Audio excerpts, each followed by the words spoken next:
السلام علیکم ګرانو ملګرو، خدای دې وکړي چې روغ او جوړ به. زه محمد اسیف او تاسو ګورئ AK ثانیه ټیک پښتو یوټیوب چینل او فیسبوک پاڼه. ملګرو، په تېره ویډیو کې ما تاسو د واتساپ په اړه درې مهم شیان درښولي وو چې موږ کولی شوی واتساپ اپلیکیشن د بې له کوم بل اپلیکیشن استعمالولو نه فنګر پرنټ ولګوو، یو داسې کوډ ولګوو چې هر کله موږ غوښتل د هغه نمبر بدل کړو نو هغه بې لومړی زموږ څخه غوښت او د واتساپ د چټس پر صفحې باندې خپل یو ښایسته عکس درولو.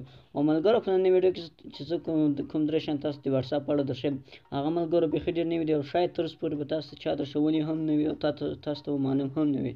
نو ملګرو، درځئ چې شروع وکړو چې هغه درې مهم شیان کوم دي. اول ملګرو، موږ کولی شو د واتساپ ډیلیټ شوي میسجان بې له کوم بل اپلیکیشن استعمالولو نه وګورو.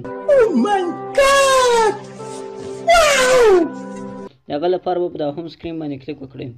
کله چې ملګرو هوم سکرین باندې کلیک وکړو دلته دا د منځنی اپشن وینئ ویګیټس ملګرو، په دې باندې به کلیک وکړئ او لاندې به راسئ. دلته ملګرو د سیټینګ یو ساده آیکن وینئ ملګرو، په دې باندې به کلیک وکړو، داسې مې هوم سکرین ته راولئ. کله چې ملګرو په دې باندې کلیک وکړو نو دلته ملګرو تاسو ته ډېره اپشنان تر سترګو درځي او تاسو یې وینئ. خو ملګرو په دې کې باید تاسو په دا نوټیفیکیشن لاګ باندې کلیک وکړئ. کله چې ملګرو په دې باندې کلیک وکړو بس نو اوس ملګرو تاسو کولی شئ د واتساپ فیسبوک او انسټاګرام هغه ډیلیټ شوي میسجان چې تاسو ته راځي او ډیلیټ کېږي هغه کولی شئ وګورئ. ملګرو، ما دا میسجان راغلي دي او ډیلیټ شوي د اپلیکیشنانو لخوا. او ملګرو، د نورو دوه لپاره به تاسو لومړی د خپل واتساپ اپلیکیشن راخلاص کړئ.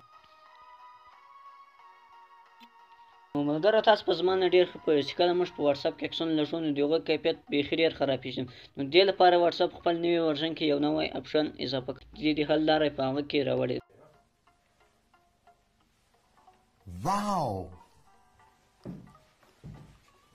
نو دغه لپاره به ملګرو دا درې ډاټس باندې کلیک وکړئ. کله چې ملګرو په درې ډاټس باندې کلیک وکړو نو دا به دا سیټینګ باندې کلیک وکړئ.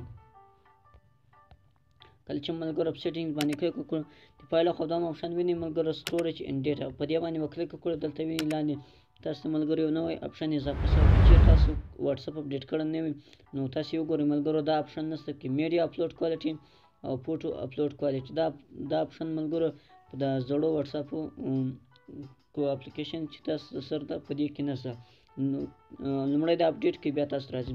نو ملګرو، کله چې تاسو دا راخلاص کړو دا به په دا اوټو ریکومینډډ باندې ولاړ وي. خو ملګرو، تاسو یې دا بیسټ کوالټي ته واړوئ نو ستاسو کله چې تاسو په واتساپ کې عکسونه لږوي نو هغه کیفیت به هېڅکله هم نه خرابېږي. او ملګرو، واتساپ درېیم ډېر خوندور شی ورچولی هغه دا چې کله چې تاسو کوم چاته عکس یا ویډیو لږوي نو هغه کولی شي تاسو عکس یا ویډیو یوازې یو ځل وګورئ. کله چې هغه ستاسو عکس یا ویډیو یو ځل وګوري نو هغه په اتومات ډول باندې ړنګېږي. نو د هغه لپاره به تاسو لومړی په خپل موبایل کې دا سیټینګ کوئ.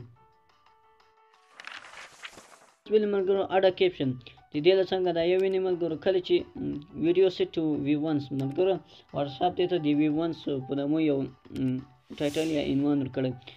ځکه له نوم نه یې معلومه چې د هغه نفر چې تاسو دا ویډیو ولټوئ هغه کولی شي دا ویډیو یوازې یو ځل وګوري.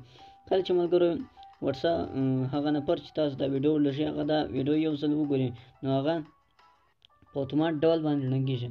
نو ملګرو، دا و د واتساپ درې خوندور شیان چې دا اوس وخت کې خپل نوي ورژن ته اضافه کړي. او یو شی ملګرو چې ما تاسو ته دروښود څنګه کولی د واتساپ میسجان وګورئ هغه یو دغسې چل و چې ما تاسو ته دروښود.